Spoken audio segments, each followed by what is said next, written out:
Robert, it's good to see you. So you've been in the mining industry a really long time. How did you gain a passion for mining? How did things start? How did it start? I had a partner in the timber business some 40 years ago. We were investing in timber, and we found an old gold mine in Oregon. And I realized that that mine could be sold for a huge premium to net present value as we entered an inflationary era in the 1970s. And since then, we've learned almost everything there is to know about almost nothing when it comes to the development of the real world. Mm-hmm.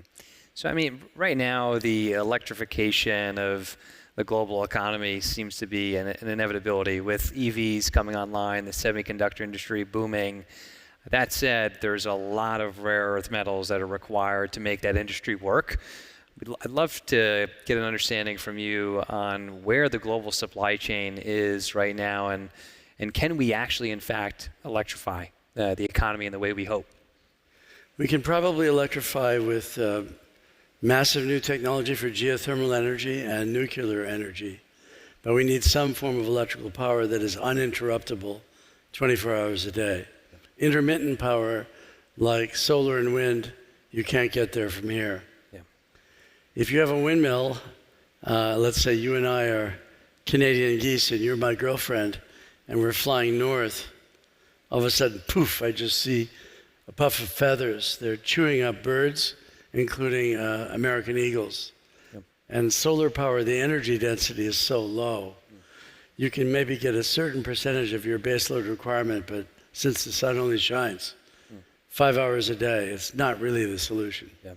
So there's a widespread lack of understanding of how the supply chain works in general. People are talking about energy transition. Virtually nobody can even define the word energy, let alone transition. So it's a very complex project, and it's going to take a long time to eliminate methane, which is even worse than carbon dioxide, as a global warming gas. Yep. It's an enormous, gargantuan undertaking that represents the opening note in a symphony called the revenge of the old economy. Mm-hmm. And can you give us a sense for just how much copper and other rare earth metals are needed to even make this happen? Do we have the mining infrastructure set up today to support this? We do. It's possible. Just very, very difficult. Sure. As a species, first of all, we're floating through space on a ball of silica and iron. We're spinning on our axis at about 1,100 miles an hour, 1,100 miles an hour. And we're going around the galaxy, around the sun on our little spaceship at about 66,000 kilometers per hour. That's all well known. Sure. The part you might not know is that our solar system is orbiting the Milky Way galaxy. It's not static, and it's moving at about 450,000 kilometers per hour. So we're on this roughly 5 billion-year-old spaceship. It's a liquid center golf ball. The center of the Earth is a nuclear reactor, a naturally occurring fission reactor. There's enough uranium in the core with remnant temperature that you get all this heat coming out of the core.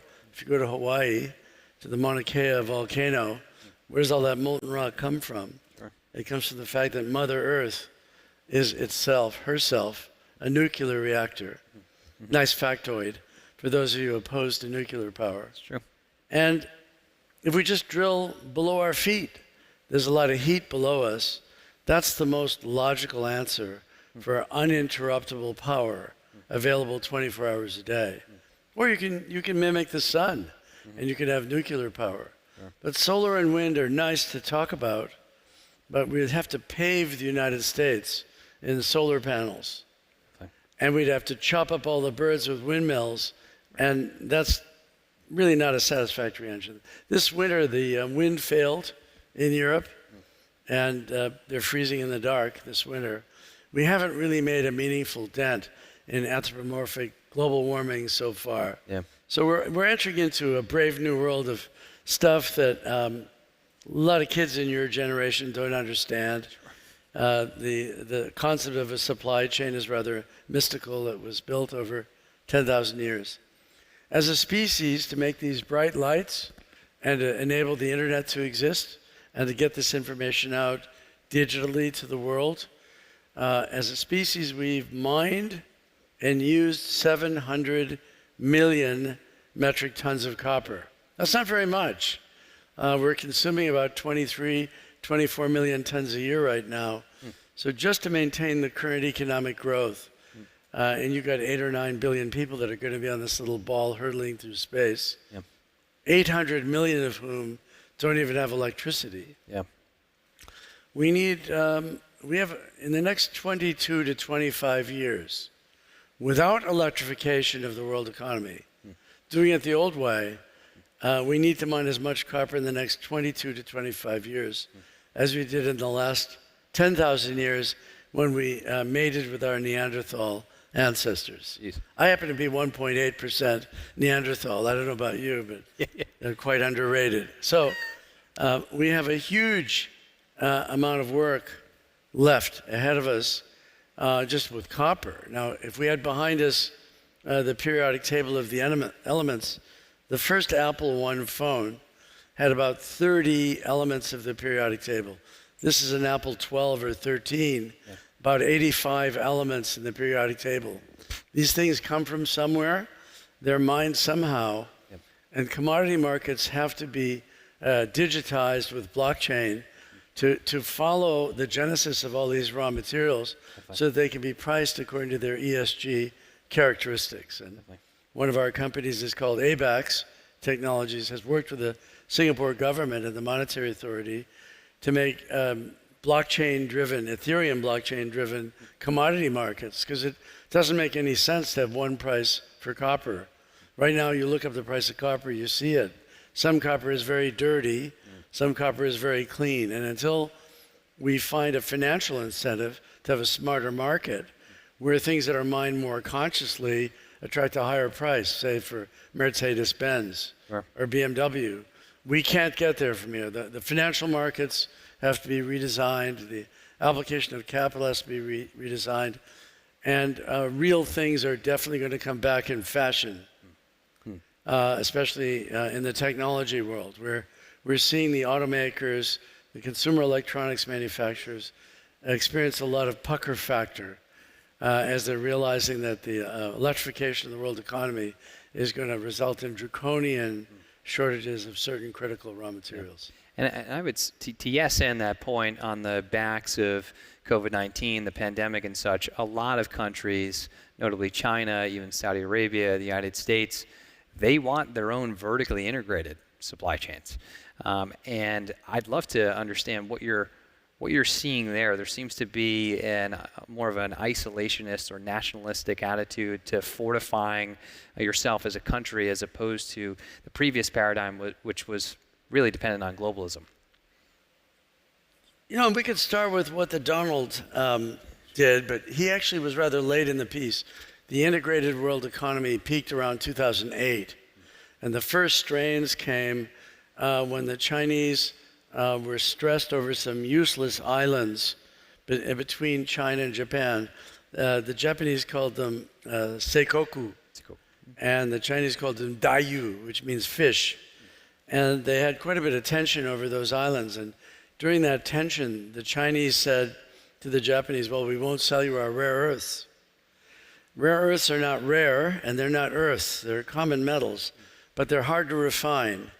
For example, magnets, use samarium cobalt magnets, and they're used in some electric motors. That was the opening shot in the gradual dissolution of the integrated world economy. In 2010, you were just a small baby in 2010.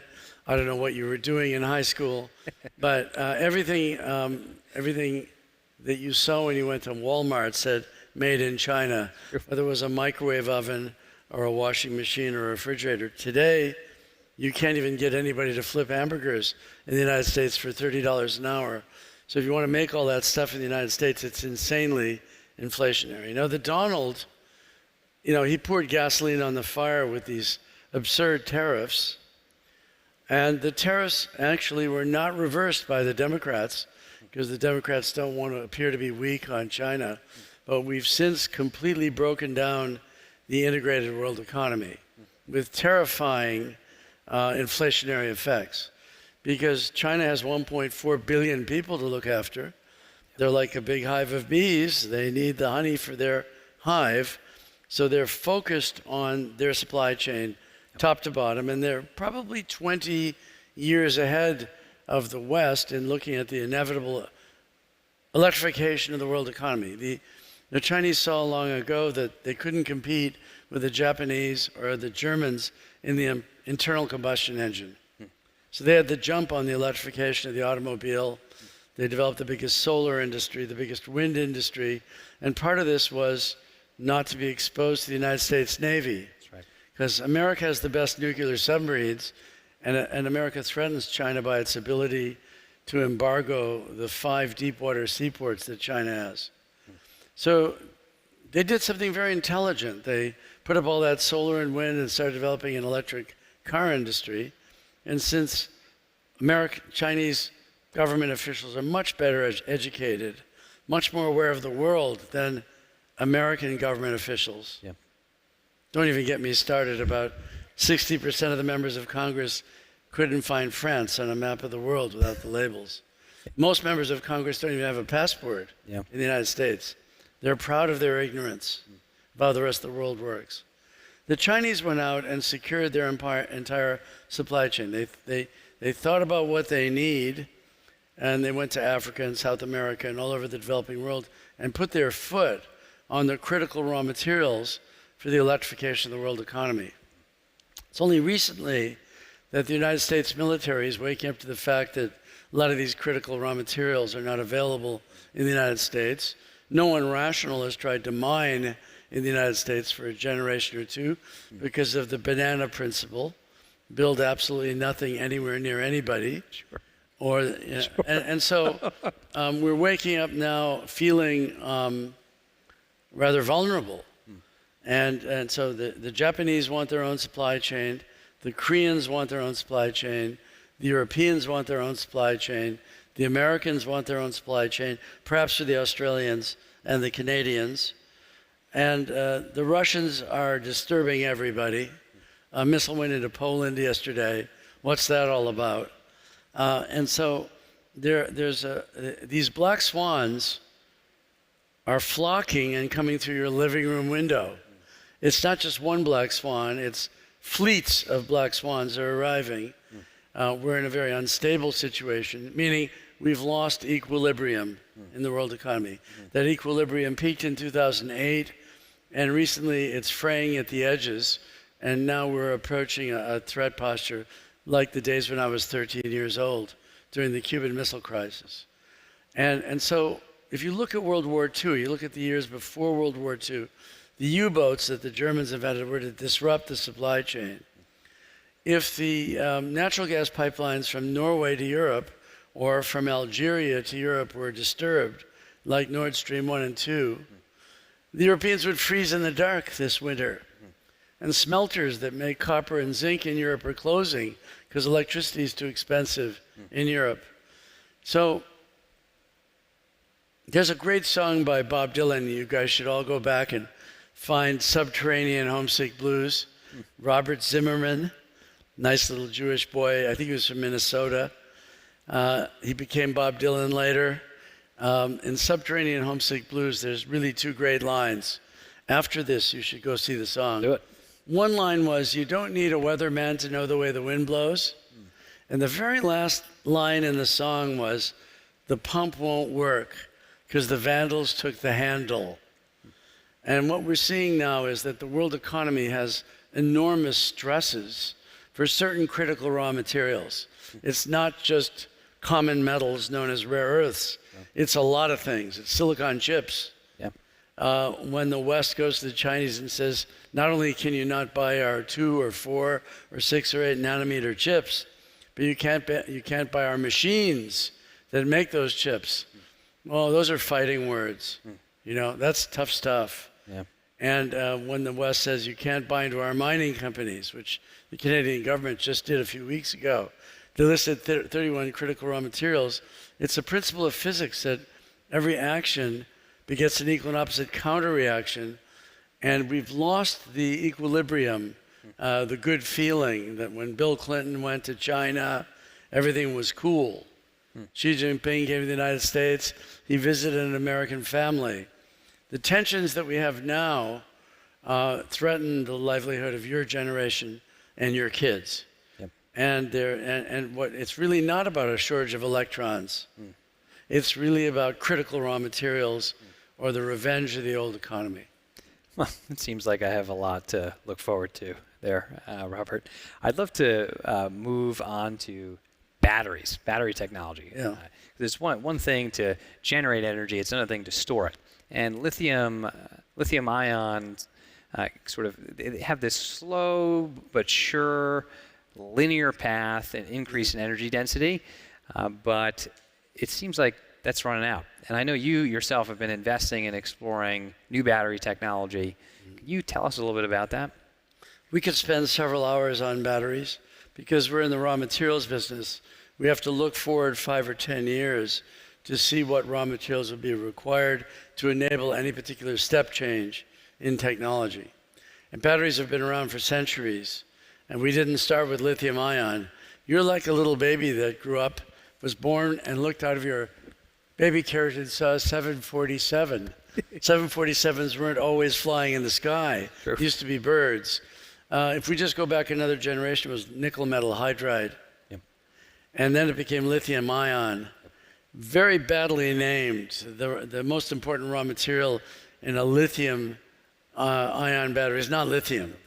Actually, nickel is more important in a high energy density battery, and cobalt acting as the doping agent which would keep it calm so it wouldn't catch on fire, because lithium burns like crazy. Yep. And the last thing in the world you want to be is near a lithium battery that catches on fire. Even a Samsung phone that big could bring down a 747. Yep.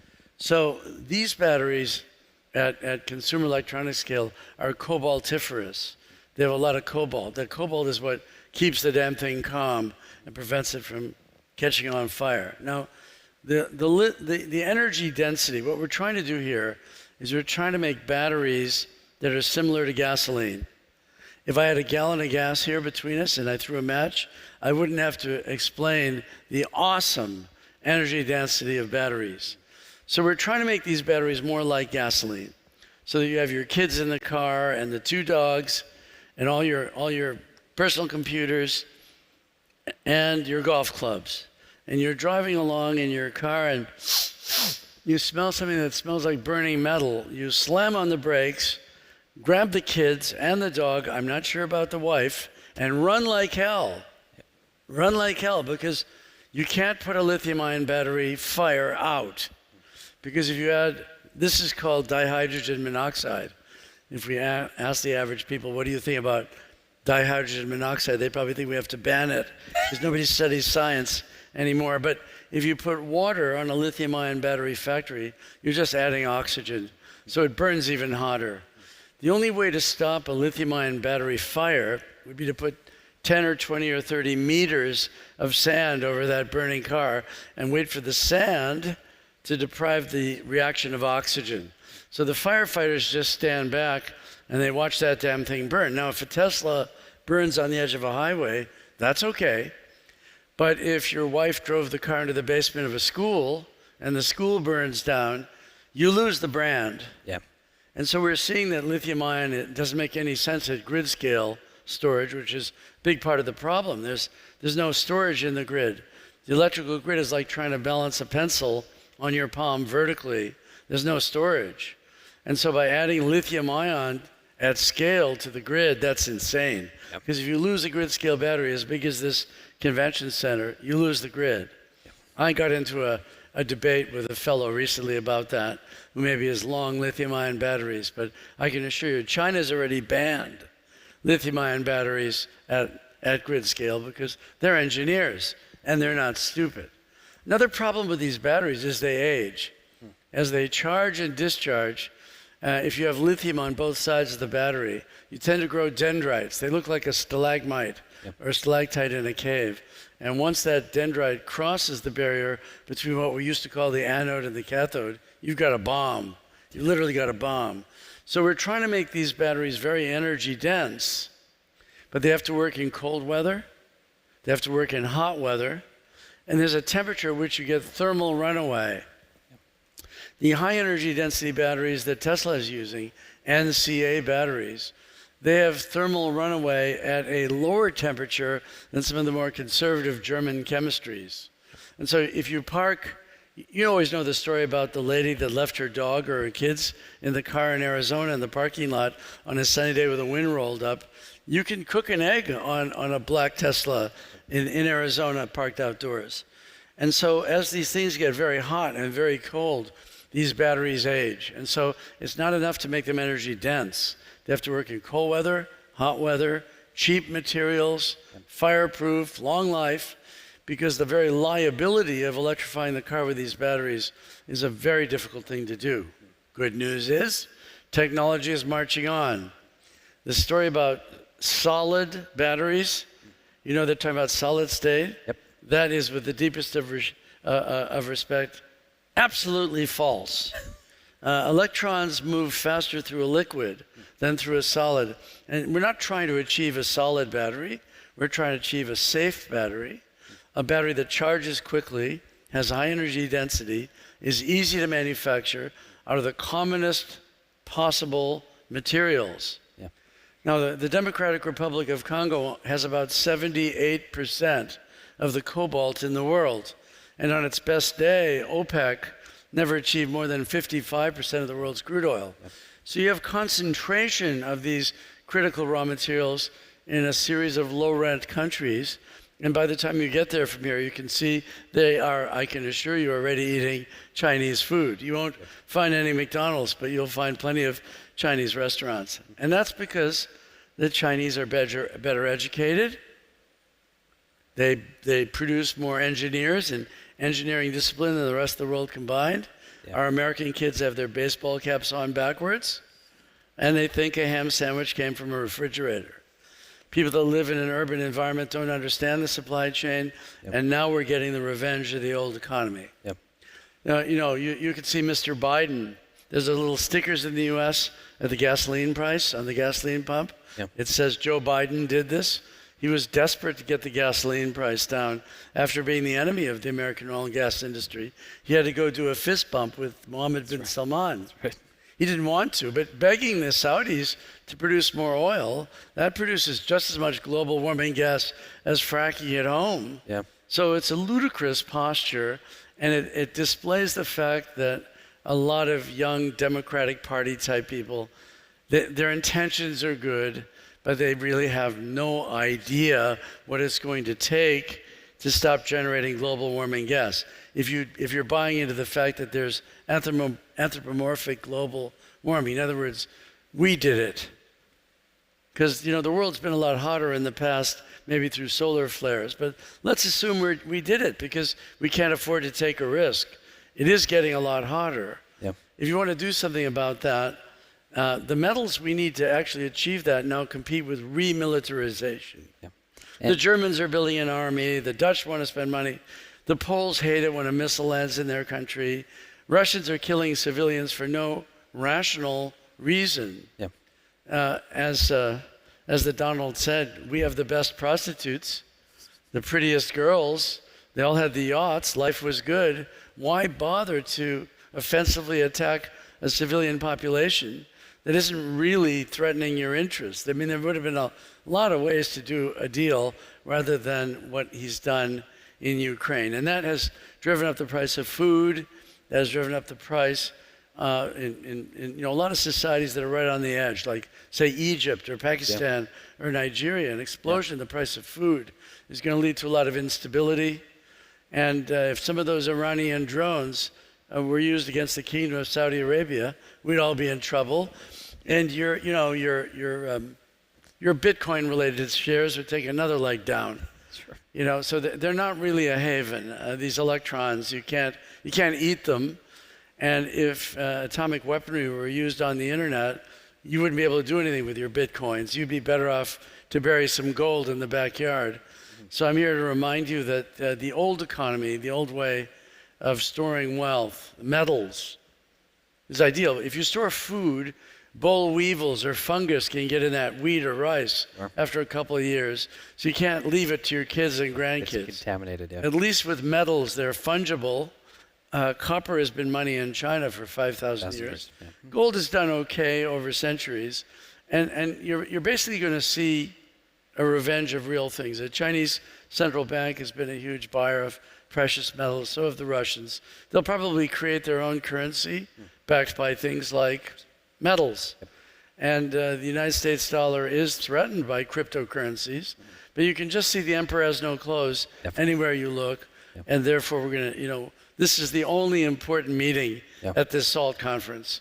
I'm the only person to walk in here and throw cold water in your face and say, you guys are just barking up the wrong tree. Like we were amused by $66,000 Bitcoin, but we didn't drink that Kool-Aid.